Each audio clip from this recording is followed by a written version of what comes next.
Bharat news 44। हेल ने जो कहा नॉर्वे में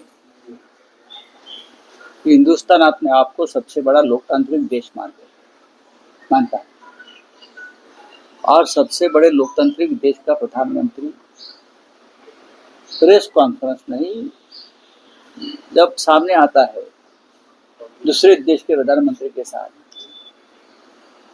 और वहां के लोग उनको सवाल पूछते हैं तो भाग कर जाना या सवाल टालना, ये भारतीय लोकतंत्र के लिए भी खतरा है। हमारे प्रधानमंत्री ने 12 साल में अब तक एक भी प्रेस कॉन्फ्रेंस नहीं की। किससे डर से? आप जाकर सभाओं में, रैलियों में, हाँ, संसद में अपना भाषण करके निकल जाते हैं। वो सामने रखा होता है, यहाँ वहां घूमकर पढ़ लेते हैं। आप एक ऐसे नेता हो, अपने आप को सक्षम नेता मानते हो, आप इस देश का नेतृत्व कर रहे हो, आपके लोग आपको भगवान का अवतार मानते हैं, तो भगवान डरता क्यों? किससे डरता है? नॉर्वे की एक पत्रकार ने एक सवाल पूछा है, उसको जवाब देने में ही आपकी बहादुरी थी और देश की बहादुरी थी। लेकिन आपने शोले में जो गब्बर का डायलॉग है ना, गब्बर का नाम मिट्टी में मिला दिया, आपने देश का नाम मिट्टी में मिला दिया। ये गलत है। तो विदेश आप जाते क्यों हैं? अगर किसी सवाल का जवाब वहां के लोग पूछते हैं, कुछ जानकारी चाहिए, तो आपने उनसे कम्युनिकेट करना चाहिए। इंदिरा गांधी ने 42 साल पहले, 42 ईयर्स पहले नॉर्वे जाकर वहां के प्रधानमंत्री के साथ प्रेस कॉन्फ्रेंस ली थी। पंडित नेहरू अमेरिका में जाकर पत्रकारों से बातचीत करते थे, बड़े बड़े प्रेस कॉन्फ्रेंस करते थे। लेकिन 12 साल में ना देश में ना विदेश में ये देश के प्रधानमंत्री सिर्फ घूमने जाते हैं, फोटो निकालते हैं, वहां के नेताओं के साथ गले मिलते हैं सिर्फ, और वहां से निकल आते हैं। एक बार तो करो प्रेस कॉन्फ्रेंस, दिल्ली में करो, मुंबई में करो, नीदरलैंड में करो, नॉर्वे में करो, कहाँ भी करो, लेकिन करो। प्रधानमंत्री पद छोड़ने से पहले या छूटने से पहले एक बार तो पत्रकारों से खुले दिल से बात करो। हेल लिंक का अकाउंट क्या किया? ब्लॉक कर दिया। क्यों? सवाल पूछ लिया इसने। नॉर्वे भी एक लोकतांत्रिक देश है, तो ये किसने करवाया? नॉर्वे सरकार तो नहीं कर सकेगी। लोड आया है पूरे विश्व में। इस विषय की चर्चा चल रही है कि सबसे बड़े लोकतांत्रिक देश के प्रधानमंत्री नॉर्वे के हेल लिंक की जर्नलिस्ट से सवाल से डरकर मंच से निकल गए। हो गया आपका? और भी है सर, और सवाल है। अच्छा सर, मराठी करिए। आज वो केमिस्ट एसोसिएशन वाले हैं वो हड़ताल पे हैं। कल जो ट्रांसपोर्ट एसोसिएशन वाले हैं वो हड़ताल पे जाएंगे। जो माहौल है देश में, हाँ, देश का माहौल है, उसका ऊपर भी सवाल पूछेंगे तो हमको देशद्रोही माना जाएगा। केमिस्ट एसोसिएशन, ट्रांसपोर्ट वाले, हाँ, और भी बहुत से लोग हैं जो हड़ताल करना चाहते हैं। ज्वेलरी वाले, गोल्ड वाले, सभी लोग। तो क्या प्रधानमंत्री उसके ऊपर जवाब देंगे उसके सवालों का? या राज्य के मुख्यमंत्री यहाँ के? कोई नहीं जवाब देगा। जनता को ही अपनी लड़ाई खुद लड़नी, बस। सर, उप मुख्यमंत्री एकनाथ शिंदे आज दिल्ली गए हैं। वैसे हमेशा चार्टर्ड प्लेन से जाते हैं, आज फ्लाइट से, जो नॉर्मल फ्लाइट है उससे। नॉर्मल फ्लाइट पूरा बुक किया होगा। नॉर्मल फ्लाइट को चार्टर फ्लाइट बनाया होगा ये लोगों ने। ये लोग कुछ भी कर सकते हैं, कितना पैसा उनके पास है, ये लोग कुछ भी कर सकते हैं। पूरे पैसेंजर उनके ही होंगे। ये लोग चार्टर के सिवाय घूम नहीं सकते। अगर 390 की कैपेसिटी है, 200 की है, तो 200 टिकट उनके हैं। सर चाइना में जो पेट्रोल है वो एक्सपोर्ट करने की मनाही की गई है, पर इंडिया में कोई मनाही नहीं की गई है। क्या लगता है, ये संधि है क्या है?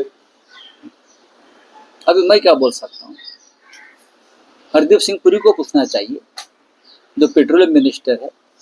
लेकिन देश की हालत गंभीर है इस मामले में हमारे।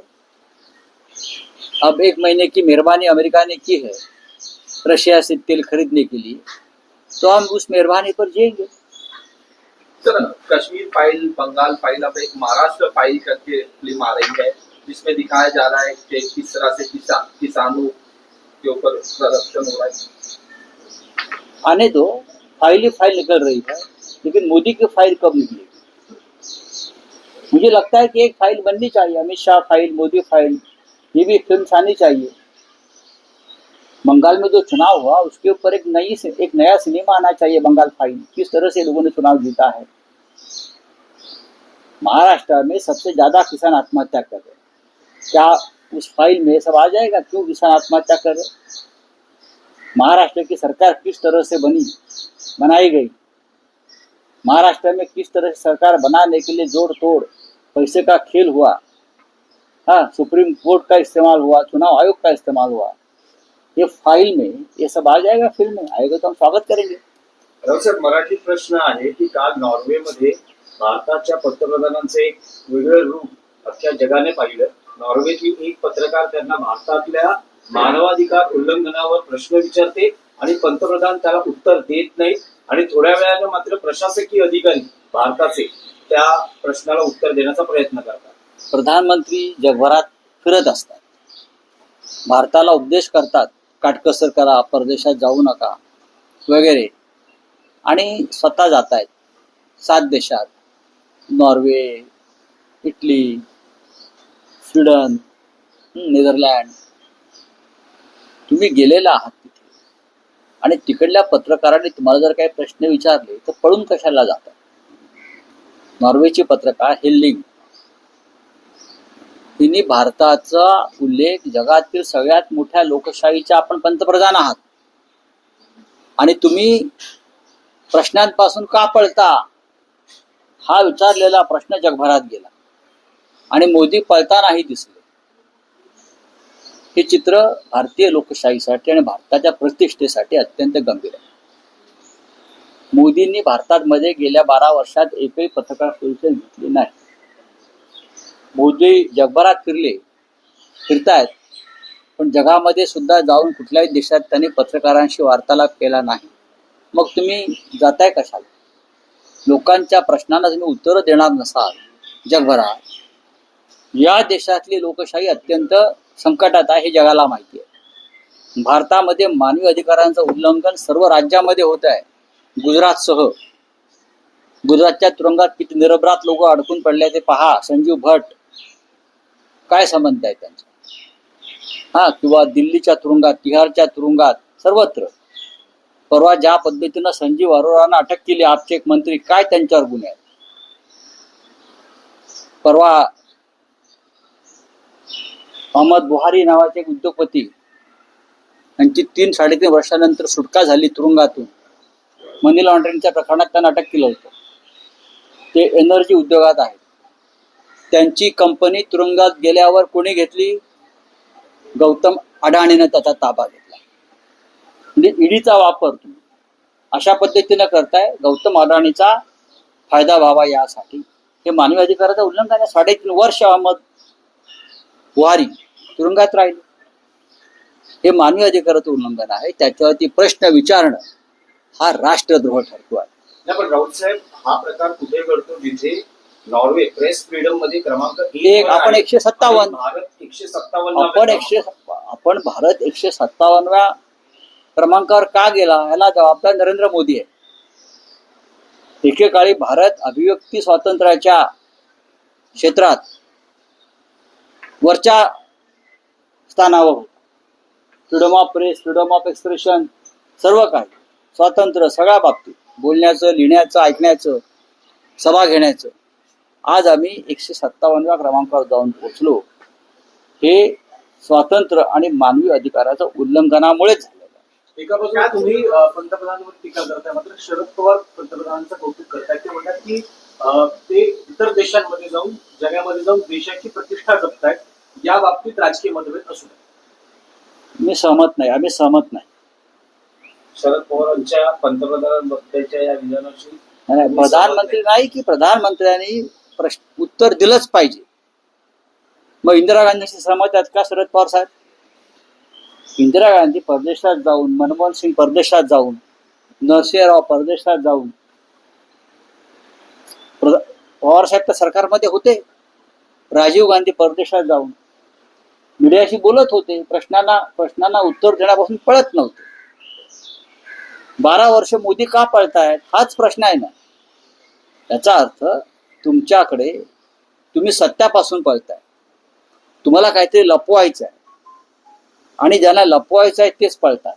त्याच्यामुळे त्याच्यावर देशभरात जे डिबेट सुरू आहे ते डिबेट ह्याच पद्धतीचं आहे की प्रधानमंत्र्यांनी अशा पद्धतीनं पळून जाणं हे देशाच्या प्रतिष्ठेला, थांबा ना तुम्ही, शिष्टाचार. एक प्रश्न विचारताय, निदान तुम्ही वळा तिकडे, त्या मुलीला सांगा तुझ्या प्रश्नांची उत्तरं मी देतो, नंतर देतो, प्रश्न लिहून पाठव, मी उत्तर पाठवतो. पण हे सौजन्य नाही. भारत हा सौजन्यशील देश. परंतु शरद पवारांच्या भूमिकेशी तुम्ही सहमत नाही.